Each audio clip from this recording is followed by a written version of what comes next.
오늘 아침에 마태복음 14장 13절에서 21절 본문으로 말씀을 나누겠습니다. 오늘 본문은 굉장히 유명한 본문입니다.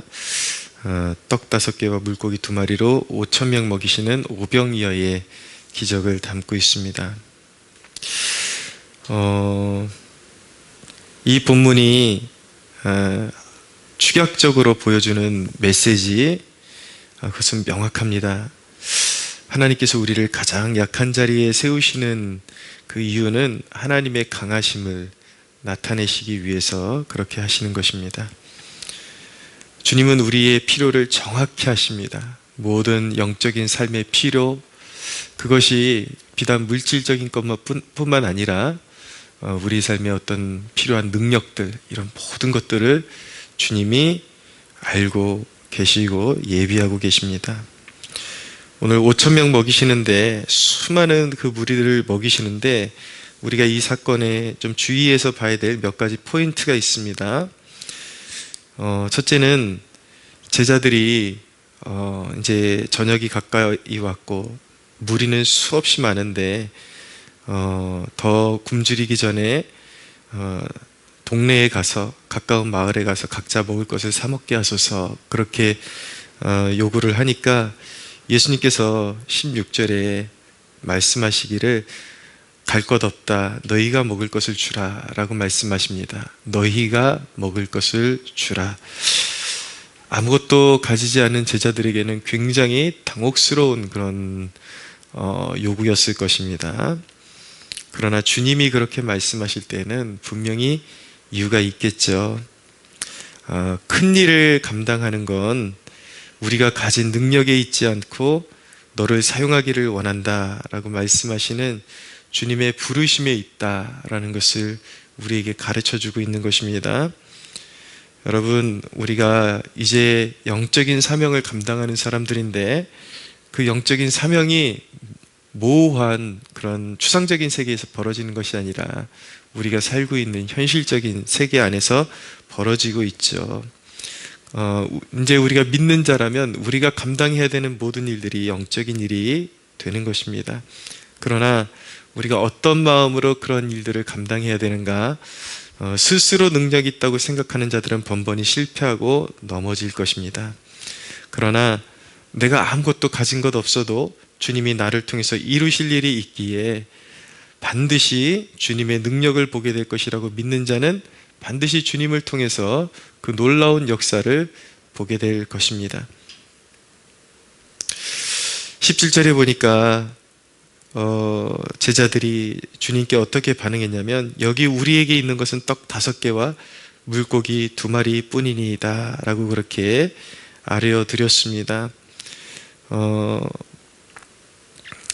그것도 어떤 어린아이의 손에 있던 떡 5개와 물고기 2마리를 더 좀 디테일하게 소개를 하면, 안드레가 받아가지고 이제 예수님의 손에 올려드렸던 것입니다. 그것이 그들이 가지고 있던 전부였습니다. 중요한 포인트는 무엇이냐면, 비록 5,000명이 먹기에는 너무나도 부족한 양이었지만 그들이 가진 전부를 주님 앞에 올려드렸다라는 것입니다. 주님의 역사를 보기를 원한다면 작은 것이라 할지라도 전부를 드리는 헌신이 수반되어야 하는 것입니다. 나의 전 존재, 나의 약함을 통해서 주님의 강함을 경험하고 싶다면 나의 부분을 드려서는 안 되는 것이고, 나의 전 존재, 나의 전 삶, 나의 전부, 이것을 주님 앞에 올려드려야 되는 것이죠. 18절에 보니까 비록 작은 것이지만 그들이 주님 앞에 과연 이것으로 무엇을 할 수 있을까 의구심이 들었지만 주님 앞에 그것을 가져왔을 때에 주님께서 이렇게 말씀하십니다. 그것을 내게로 가져오라. 그것을 일단 그 있는 것을 가지고 그냥 무조건 한번 최선을 다해서 나눠 먹어보라. 그러면 실패하는 거예요. 그렇게 말씀하시는 것이 아니라 내게로 가져오라. 좀 말을 바꿔서 설명해 볼까요? 전능자에게로 가져오라. 모든 만물의 주권자에게, 만물의 주관자에게 그것을 가져오라. 말씀으로 창조한 여호와께 그것을 가져와라. 예, 이렇게 받아들일 수가 있겠습니다. 그렇게 떡 5개와 물고기 2마리 뿐이었지만 그것을 주님이 받으셨을 때에 그것을 들고 주님이 축사하셨습니다. 하늘을 우러러 아버지께 감사하시고 그것을 제자들의 손을 통해서 나누게 하셨을 때에 남자만 5,000명이니까 여자와 어린아이까지 다 합하면 좋기 1만 5천 명에서 2만 명 이상이 될 수 있는 그러한 무리들에게 다 배불리 나누어 먹게 하고도 남은 조각이 12바구니의 차게에 거두었다라고 말씀하고 있습니다. 5천 명이 먹고, 남자만 5천 명이 먹고 수많은 무리들이 먹고 나서도 남은 것이 너무 많아서 12바구니에 거두었다라고 말씀하고 있는 것입니다. 여러분, 우리가 지금 어떤 신화를 다루고 있는 것이 아니라 주님께서 이 땅에 오셔서 이 땅의 역사 가운데 실제로 행하신 그런 기적을 다루고 있다. 우리가 하나님의 말씀을 통해서 그것을 목격하고 있다라는 것을 믿으시기 바랍니다. 이 역사는 오늘날도 지속되는 성령의 역사인 것입니다. 나의 작은 전부로 한 사람을 섬기기 시작하면 언젠가는 5천 명 먹이게 되는 놀라운 주님의 역사를 보게 되는 것입니다.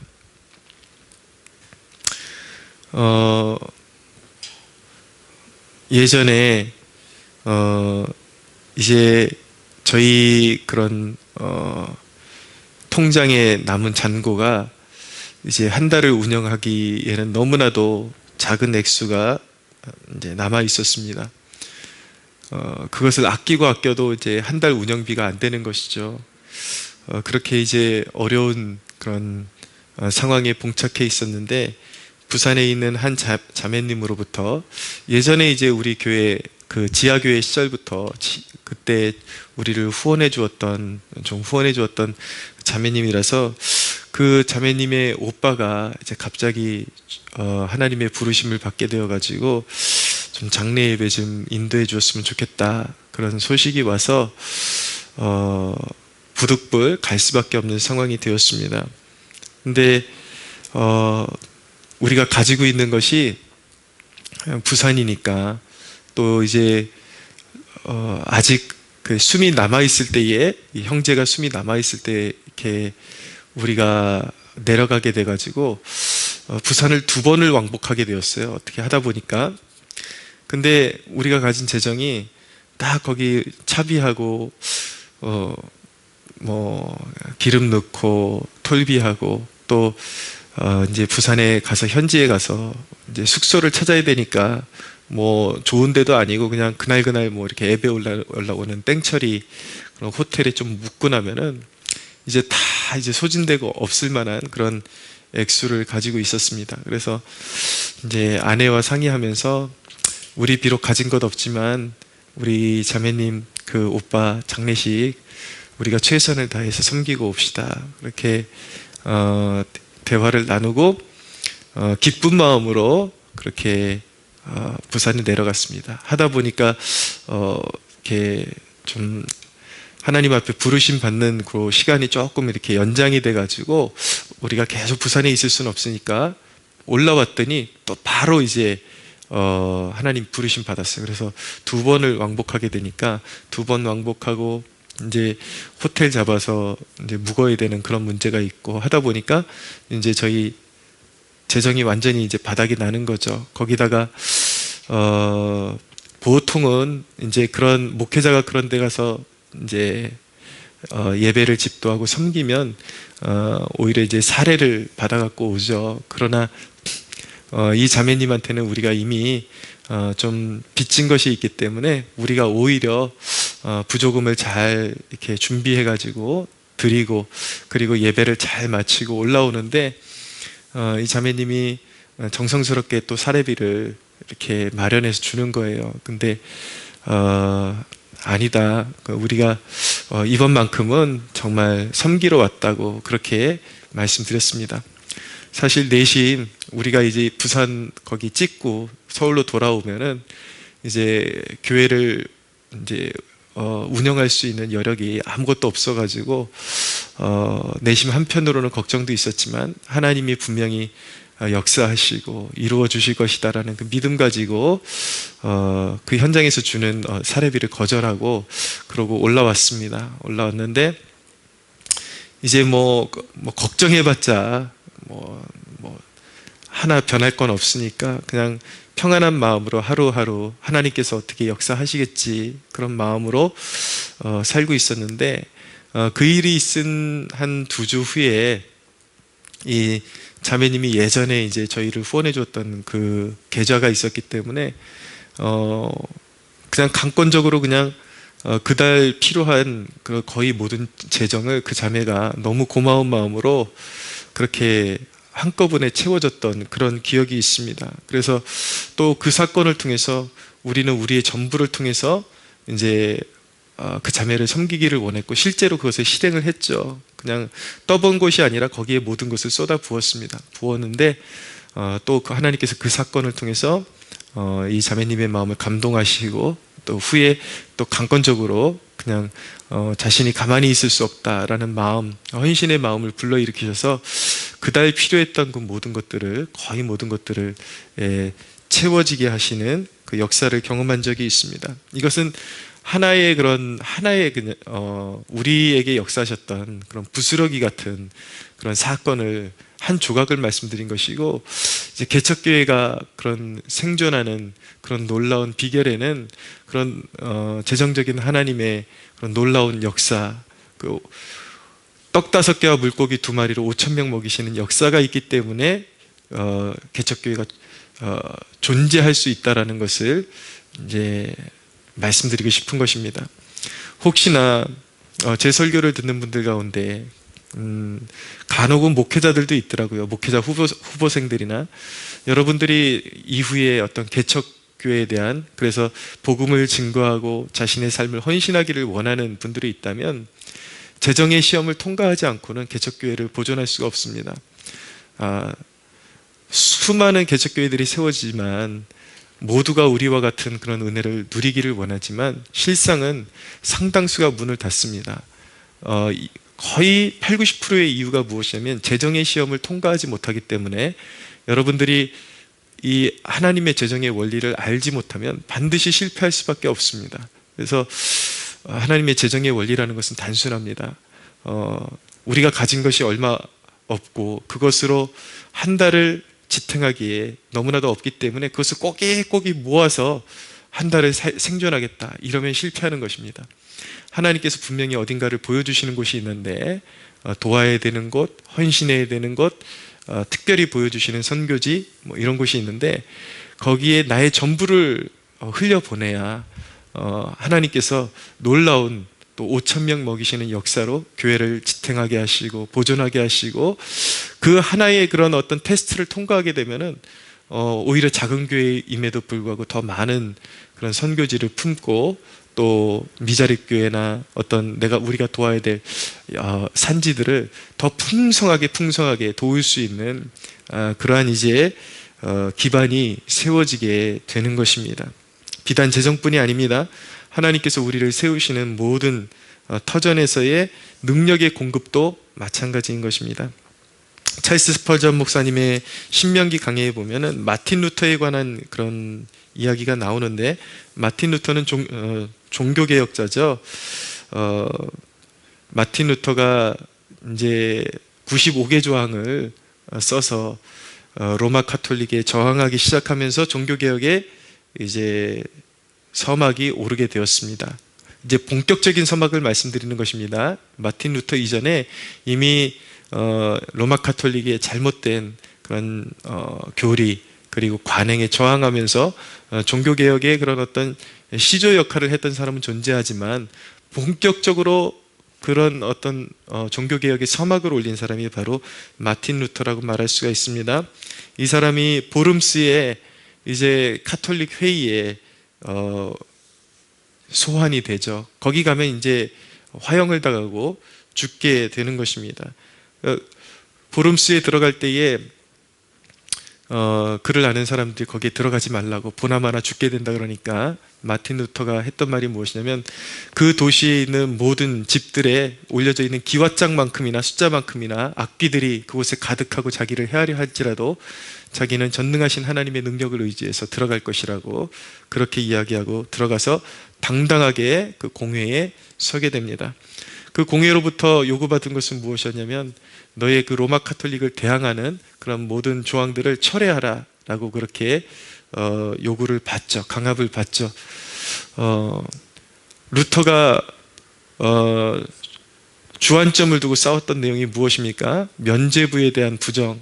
당시만 해도 로마 카톨릭이 이제 연옥교리를 사용해서 로마 카톨릭의 많은 그런 어떤 재물을 들여서 면죄부라는 그 티켓을 끊으면 당신의 가족 중에 연옥에 갔던 사람이 갑자기 천국으로 올라가고, 지옥에 갔던 사람이 연옥으로 올라오고 천국으로 가게 될 것이고, 이런 허무맹랑한 교리를 만들어서 교회에 부패한 부를 쌓고 있었습니다. 그리고 이제 오로지 교황을 통해서만 교황과 사제를 통해서만 하나님과 교제할 수 있다라는 이런 왜곡된 교리들과 저항하면서 싸웠죠. 마틴 루터는 이 보름스 회의에서 끝까지 전능하신 하나님을 의지해서 절대로 철회할 수 없다고 당당히 섰습니다. 그가 전능하신 하나님을 의지해서 그는 평범한 수사에 지나지 않았지만 그는 담대했고 굽히지 않았고, 끝까지 자신의 의견을 고수를 했습니다. 그랬더니 하나님께서 그의 신변을 보호해주고 지켜주셔서 그의 그런 개혁의 그 몸부림이 온 땅으로 퍼져나가기 시작하면서 이제 스위스에 또 그의 정신을 따르는 개혁자들이 또 막 연이어서 일어나고 하면서 온 천지에 종교개혁의 정신이 이제 발흥을 하게 된 것입니다. 많은 사람들이 나는 루터보다도 너무나도 평범하고 그런 위대한 일을 할 수 없습니다 라고 말할지 모르겠지만, 찰스 스펄전 목사님의 그런 강론의 주요 내용은 무엇이냐면, 하나님이 당신을 그곳에 세우기를 원하신다면, 하나님께서 당신을 통해서 이루기를 원하시는 그 역사를 주목한다면 하나님을 통해서 그 일은 이루어질 수밖에 없다라는 것을 어필하고 있는 것입니다. 우리가 어디에 세워주시든지 그 부르심에 순종하여 나를 드리면, 주님께서 나보고 서라 하실 때에 내가 여기 있사오니 나를 사용하여 주옵소서, 나를 그렇게 드리면, 주님이 그곳에 우리를 세우셨다면 우리 또한 그런 일을 감당하게 되는 것입니다. 우리의 그런 모든 능력이 우리의 강할 때 나타나는 것이 아니라 아주 빈약할 때에, 가장 약할 때에 그렇게 나타난다는 것을 꼭 기억하시기 바랍니다. 목회도 마찬가지입니다. 설교도 이 강단에서 오늘은 내가 설교문을 잘 작성했으니까 은혜가 있을 것 같아, 그런 날은 별로더라고요.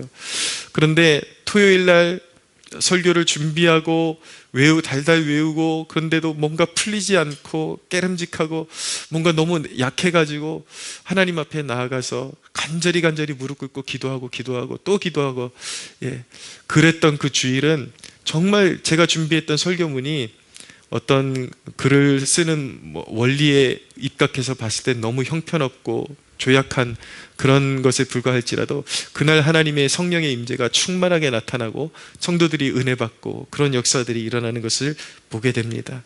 항상 우리의 약한 곧 그때에 풍성한 하나님의 능력, 역사가 있다라는 것이죠. 사랑하는 여러분, 항상 우리의 연약함에 부어주실 풍성한 은혜를 간직하신 주님께 나아가는 복된 여러분들 되시기를 바랍니다. 모든 것을 아시는 주님이 이미 우리를 위한 모든 것을 예비해 놓으셨습니다. 주님께서 왜 우리에게 떡 5개와 물고기 2마리밖에 없는 그러한 현실 세계로 인도하시는가? 그것을 통해서 주님의 주권을 인정하는가? 주님의 통치를 인정하는가? 주님의 부어주심을 인정하는가? 주님의 하나님 되심을 인정하는가? 그것을 우리의 마음을 중심을 살피시고 우리의 행위를 살피시기 위해서, 우리의 믿음을 보시기 위해서, 그리고 결국 그것을 통해서 5천 명 먹이시는 역사를 통해서 주님을 의지하고 주님께로 나오면 반드시 우리가 가진 것 아무것도 없고 정말 떡 5개와 물고기 2마리밖에 없다 할지라도, 아주 작은 것이라 할지라도 그것이 결코 주님 안에서 작은 것이 아니다. 그것이면 충분하다. 그것으로 5천 명 먹일 수 있다라는 것을 우리에게 가르쳐 주시기 위해서 그런 상황을 우리에게 허락하신다라는 것을 기억하시기 바랍니다. 그러므로 여러분, 우리가 그리스도를 믿는 그 믿음에 눈뜨기 시작하면서 우리 스스로의 강함, 우리 스스로의 부요함이 축복이 아니라 약함이 축복이다. 그 마음, 부서진 마음 가지고 주님 앞에 나아갈 수 있다면 우리의 모자람, 우리의 약함이 큰 축복이다라는 것을 눈뜨게 되시고 5천 명 먹이게 되는 그런 놀라운 축복을 삶 속에 경험하는 여러분들 되시기를 예수님의 이름으로 축복합니다.